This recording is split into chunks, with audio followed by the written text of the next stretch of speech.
नहीं, आज हम बात करेंगे ब्रेन रिसर्च की। जॉन जे मेडिना एक डेवलपमेंट मॉलिक्यूलर बायोलॉजिस्ट हैं जिनका मेन रिसर्च एरिया है isolation and characterization of genes involved in human brain development. John Medina ने अपना maximum professional career mental health को समझने में लगाया है और इसके बाद ही उन्होंने ब्रेन के बारे में 12 रूल्स लिखे अपनी बुक ब्रेन रूल्स में। और आज हम इसी बुक से ब्रेन रूल सीखेंगे और ऐसे मेथड सीखेंगे जिससे ब्रेन की परफॉर्मेंस 34% तक इंक्रीज की जा सकती है। So let's start with these amazingly researched brain rules. तो सबसे पहला ब्रेन रूल आता है exercise boosts brain power. Author 2 लोगों से मिले, जिम और फ्रैंक। इन दोनों की एज मिड 80s में थी। जिम व्हीलचेयर में अपना टाइम गुजारते थे, बिना बात के रोने लगते, दीवानों को घूरते रहते, बहुत कुछ भूल जाते। इन शॉर्ट बस अपने मरने का इंतजार कर रहे थे। लेकिन फ्रैंक इसके बिल्कुल ऑपोजिट थे। वो 80 के होने के बावजूद 80 के नहीं लगते थे। वो बहुत ही एक्टिव थे और अपनी लाइफ एंजॉय कर रहे थे। अब ऑब्वियसली फ्रैंक एक्सरसाइज करते थे, लेकिन रिसर्चर्स ये जानना चाहते थे कि क्या एक्चुअल में एक्सरसाइज की वजह से ही इनकी मेमोरी बेटर थी और कम बीमारियां थी, या फिर कोई और रीजन था। सवाल ये था कि क्या ये सिर्फ एक ह्यूमन ऑब्जर्वेशन थी जिसमें गलतियां हो सकती है, या एक्सपेरिमेंट से इसे प्रूव किया जा सकता था। इसलिए रिसर्चर्स ने एक्सपेरिमेंट्स करने स्टार्ट किए और हर एक्सपेरिमेंट में ये निकला कि जो लोग एक्सरसाइज करते हैं वो मेमोरी में, स्पेशल थिंकिंग में काफी बेटर परफॉर्म करते हैं उन लोगों से जिनकी सेडेंटरी लाइफस्टाइल है, यानी जो बस बैठे रहते हैं और कोई एक्सरसाइज नहीं करते। जॉन बोलते हैं ये इसीलिए है कि हमारा ब्रेन बनाया गया था एक ऐसी बॉडी के साथ जो हजारों साल पहले 12 माइल्स पर डे चलती थी, और इसलिए हमारा ब्रेन ज्यादा बेटर भी तब परफॉर्म करता है जब हम एरोबिक एक्सरसाइजेस करते हैं, यानी जिसमें हमारा हार्ट रेट इंक्रीज होता है। ये इसलिए होता है क्योंकि एक्सरसाइज से ब्रेन में ब्लड पहुंचता है, जिससे ब्रेन को एनर्जी और ग्लूकोज मिलता है जो ब्रेन से जहरीले इलेक्ट्रॉन्स को निकाल लेता है। इस पूरे कॉन्सेप्ट पर एक बुक भी लिखी जा चुकी है जिसका नाम है Spark, the revolutionary new science of exercise and brain. Next brain rule आता है the human brain evolved too. ये रूल कहता है कि ह्यूमंस को मिलियन साल लगे ये अमेजिंग ब्रेन पाने के लिए। पहले हमारे पास सिर्फ एक लिजर्ड ब्रेन था, यानी एक छिपकली वाला ब्रेन जो सिर्फ बॉडी के बेसिक फंक्शंस को एक्टिवेट रखने के लिए यूज होता था, जैसे कि ब्रीदिंग, हार्ट रेट को मेंटेन रखना, सोना और जागना। ये कोई कॉम्प्लेक्स काम नहीं कर सकता था। लेकिन फिर इसमें कुछ और ऐड हुआ, एमिगडला, और हमें एक कैट ब्रेन मिला जिसकी वजह से हम नई चीजों के केपेबल हो गए। जैसे कि हम शिकार को देख के मार सकते थे, शिकारी को देख के भाग सकते थे और रिप्रोड्यूस कर सकते थे। और फाइनली बहुत सालों के बाद इसमें ऐड हुआ कॉर्टेक्स, जो कि ब्रेन के इंटरनल पार्ट्स के साथ डीप कम्युनिकेशन कर सकता था, जिसकी वजह से हमें बोलने के स्किल्स, मेमोरी और प्रोसेसिंग पावर मिली। और ये सब इम्प्रूवमेंट्स तब हुई जब ह्यूमंस सवाना में आए और जब हमने 4 टांगों के बजाय 2 टांगों पर चलना सीखा, जिसकी वजह से हमारी बॉडी को कम एनर्जी की जरूरत पड़ती थी और वो सारी एक्स्ट्रा एनर्जी ब्रेन को डेवलप करने में यूज होती थी, जिसकी बदौलत हमें ये अमेजिंग कॉम्प्लेक्स ब्रेन मिला। नेक्स्ट ब्रेन रूल आता है every brain is wired differently.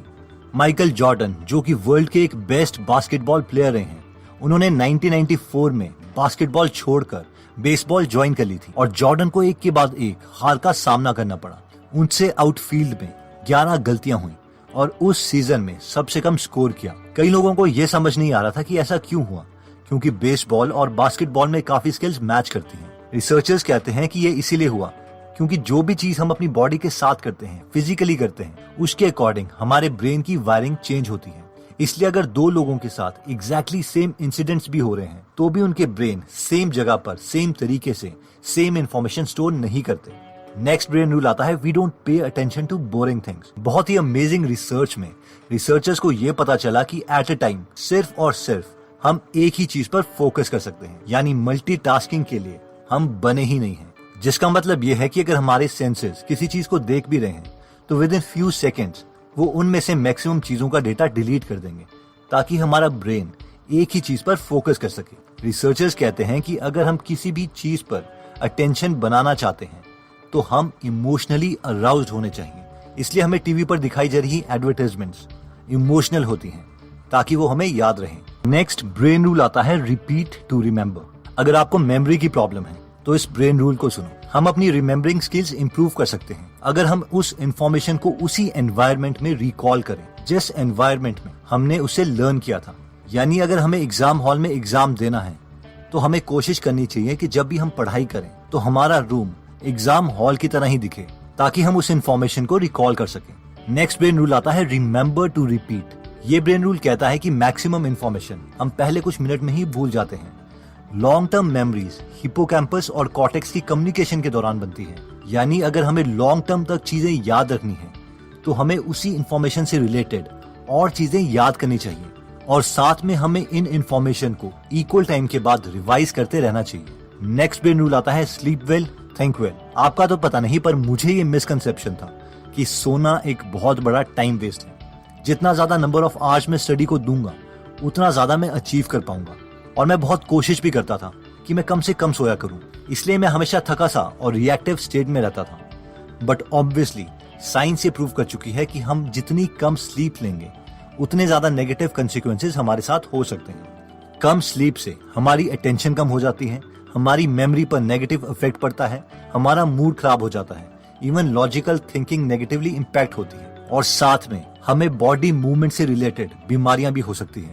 एक स्टडी में रिसर्चर्स ने ये शो किया कि अगर नासा के पायलट्स 26 मिनट का एक छोटा सा नैप भी ले लेते हैं तो उनकी परफॉर्मेंस 34% तक इम्प्रूव की जा सकती है। और ये इसीलिए है क्योंकि हमारे ब्रेन के न्यूरॉन्स बहुत ही रिदमिक वे में एक्टिविटीज शो करते हैं। इन शॉर्ट, जो पूरे दिन हमने लर्न किया था वो सोते टाइम उसे रिप्ले करते हैं।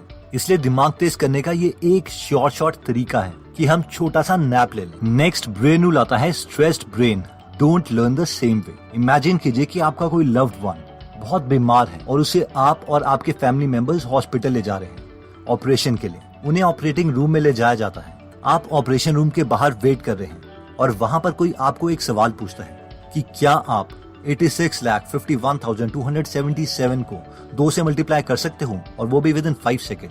तो ऑब्वियसली हमारा ब्रेन इस कैलकुलेशन को नहीं कर पाएगा क्योंकि वो स्ट्रेस्ड है।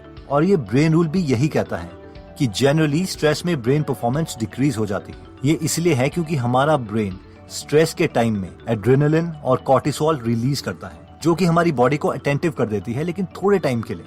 लेकिन लंबे समय तक स्ट्रेस से रिलीज हुआ एड्रेनलिन हमारे ब्लड वेसल्स में स्कार्स डाल देता है, जिससे हार्ट अटैक या स्ट्रोक तक आ सकता है। इसलिए स्कूल में भी कम से कम ही स्ट्रेस एनवायरनमेंट होना चाहिए। नेक्स्ट ब्रेन रूल आता है stimulate more of the senses. ये ब्रेन रूल कहता है कि हमारी जितनी ज्यादा सेंसेस किसी काम में इन्वॉल्व होगी, हमें उतना ही ज्यादा याद रहेगा। मानिए कि रिसर्चर्स आपकी आंखों में पट्टी बांधते हैं और आपके नोज के पास एक नाशपाती का पीस रखते हैं ताकि आप उसे स्मेल कर पाएं, लेकिन आपको वो एक एप्पल का पीस खिलाते हैं। अगर वो इस कंडीशन में आपसे पूछते हैं कि आपको कौन सा फ्रूट खिलाया गया है, तो हम में से मैक्सिमम लोग कहेंगे कि हमें नाशपाती टेस्ट किया था। ऐसा इसलिए है क्योंकि हमने नाशपाती को स्मेल किया था, यानी एक सेंस ज्यादा यूज करी थी। इसी तरीके से अगर हम स्टडी करते वक्त रूम में एक पर्टिकुलर परफ्यूम या एयर फ्रेशनर यूज करते हैं, तो जब भी हम उस परफ्यूम को किसी और जगह सूंघेंगे तो हमें अपने स्टडी रूम की याद आएगी, और हो सकता है कि हमें स्टडी करने का मन भी कर जाए। नेक्स्ट ब्रेन रूल आता है vision Trump's all other senses. ये ब्रेन रूल कहता है कि हमारी सबसे डोमिनेंट सेंस विजन है, क्योंकि विजन हमारे ब्रेन के 50% रिसोर्सेज यूज करती है। यानी हमें सबसे ज्यादा मेमोराइज तब होता है जब हम पिक्चर्स को या वीडियोस को देखते हैं, ना कि रिटन और स्पोकन वर्ड्स को। इसे प्रूव करने के लिए आप एक एक्सपेरिमेंट कर सकते हैं। आप एक बेबी की टांग में एक रिबन बांध दो और उस रिबन को एक बेल के साथ बांध दो। थोड़े टाइम के बाद बेबी को पता चल जाएगा कि जब भी वो टांग हिलाती है तो बेल मूव करती है, जिससे एक आवाज आती है। अब थोड़े टाइम के बाद आप उस रिबन को काट दो। हर बार बेबी किक मारेगी।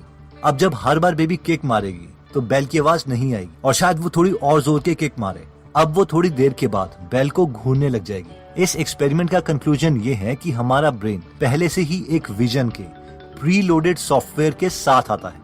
नेक्स्ट ब्रेन रूल आता है male and female brains are completely different. ये पॉइंट कहता है कि आदमी और औरतों का ब्रेन कम्प्लीटली डिफरेंट तरीके से काम करता है। यानी कि जब मैन और विमेन दोनों को बहुत ज्यादा स्ट्रेस लेवल में रखा जाता है तो विमेन ब्रेन का लेफ्ट हेमिस्फीयर एमिग्डला एक्टिवेट होता है और उन्हें सारी इमोशनल डिटेल्स याद आ जाती है। लेकिन मेन यानी आदमियों का राइट एमिग्डला एक्टिवेट होता है और उसे जिस्ट यानी किसी बात का कंक्लूजन याद आता है। और ये इसीलिए है क्योंकि विमेन जेनेटिकली कॉम्प्लेक्स हैं, क्योंकि उनके सेल में एक्टिव एक्स क्रोमोसोम्स अपनी मदर और फादर दोनों से आए हैं, लेकिन आदमियों का एक्स क्रोमोसोम सब अपनी माँ से आया है और वाई क्रोमोसोम में 100 से भी कम जीन्स अवेलेबल हैं। इसलिए मेन और विमेन सेम स्टिमुलस को डिफरेंट तरीके से सोचते हैं। अगर आप मेन और विमेन में ज्यादा डिफरेंसेस के बारे में जानना चाहते हैं तो आप गीगल ऐप में फ्री में हिंदी में men are from Mars and women are from Venus इस बुक की समरी सुन सकते हैं। नेक्स्ट ब्रेन रूल आता है we are powerful and natural explorers. ये ब्रेन रूल कहता है कि ह्यूमन माइंड एक्चुअल में क्यूरियस माइंड है। ऐसा हम इसीलिए कह सकते हैं क्योंकि जब हम पैदा हुए थे तो हम पहले से ही प्री प्रोग्राम्ड थे और हर चीज जानना चाहते थे। छोटे बच्चे सवाल पर सवाल पूछते रहते हैं। इसका मतलब है कि हमारी बेस्ट लर्निंग एक्टिव लर्निंग के साथ होती है, यानी एक्चुअल